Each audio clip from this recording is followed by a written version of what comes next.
Hello foodies, வணக்கம் and welcome to Kings cooking world. இன்னைக்கு கத்திரிக்காய் வச்சு சூப்பரான ஒரு சட்னி எப்படி செய்யறதுன்னு பார்க்கலாமா? ஸோ கத்திரிக்காய் வந்து ரொம்ப ஒரு அண்டர்ரேட்டடான சட்னி, இது ரொம்ப டேஸ்டியா இருக்கும். கண்டிப்பா நீங்க ட்ரை பண்ணி பார்ப்பீங்க. ட்ரை பண்ணி பார்த்துட்டு உங்க ஃபீட்பேக்கை மறக்காம ஷேர் பண்ணுங்க. ஸோ இப்போ ஃபர்ஸ்ட் ஒரு கடாயில ஆயில் சேர்த்துக்கோங்க. நான் வந்து கடலெண்ணெய் சேர்த்திருக்கேன். ஸோ கடலெண்ணெய் சேர்த்துட்டு இப்போ வந்து 2 மீடியம் சைஸ் வெங்காயம் எடுத்திருக்கேன், பெரிய வெங்காயம். 2 மீடியம் சைஸ் பெரிய வெங்காயம். ஸோ அதுக்கு ஈக்குவலா 2 மீடியம் சைஸ் தக்காளி எடுத்துக்கலாம். இப்போ பாத்தீங்கன்னா காரத்துக்கு பச்சை மிளகா ஒரு 5 பச்சை மிளகா சேர்த்திருக்கேன். இவ்வளவு சேர்த்தாதான் ஆக்சுவலா நல்லாவும் இருக்கும். அதுக்கப்புறம் பாத்தீங்கன்னா நான் வந்து கத்திரிக்காய் வந்து நல்ல ஒரு பெரிய பெரிய கத்திரிக்காய் இருந்தது, 3 கத்திரிக்காய் எடுத்திருக்கேன். அதுவே பாத்தீங்கன்னா ஒரு 1/4 கிலோ அளவுக்கு இருக்கும். ஸோ அந்த அளவுக்கு பெரிய கத்திரிக்காவா எடுத்திருந்தேன் நான்.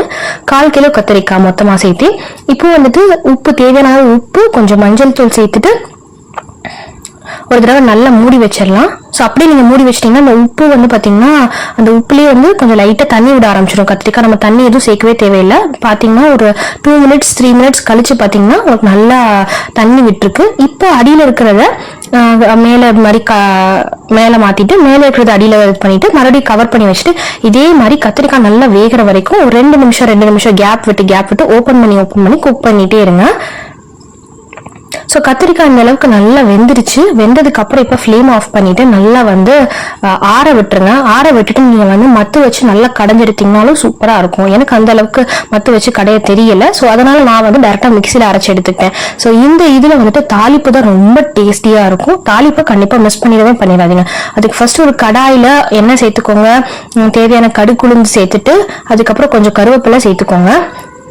ஸோ அந்த அளவுக்கு கடுகுளுந்து நல்லா வெடிக்கணும். கருவேப்பிலையும் நல்லா ரோஸ்ட் ஆனதுக்கு அப்புறம் பெருங்காயம் மறக்கவே மறக்காதீங்க. அதுதான் நல்ல ஃபிளேவரா எடுத்து கொடுக்கும். இன்கேஸ் உங்களுக்கு காரம் பத்தலைன்னா இந்த ஸ்டேஜ்ல நீங்க காஞ்ச மிளகாவை சேர்த்துக்கோங்க. இப்ப லாஸ்டா தாளிச்சதை இதுல கொட்டிடலாம். ஸோ நான் 2 சட்னிக்கு சேர்த்து தாளிச்சதுனால நான் ஃபர்ஸ்ட் ஒரு சட்னிக்கு கொட்டிட்டேன். இப்ப மறுபடியும் 2வது சட்னிக்கு கொட்டுறேன் நான். ஸோ இப்போ இதை எல்லாத்தையும் நல்லா மிக்ஸ் பண்ணி விட்டுட்டு சர்வ் பண்ணிங்கன்னா சூப்பரான கத்திரிக்காய் சட்னி ரெடி. ஸோ இதே மாதிரி நிறைய காய்கறி வச்சு நிறைய சட்னி நம்ம சேனல்லேயே அப்லோட் பண்ணியிருக்கோம். அதை போய் மறக்காம செக் பண்ணி பாருங்க.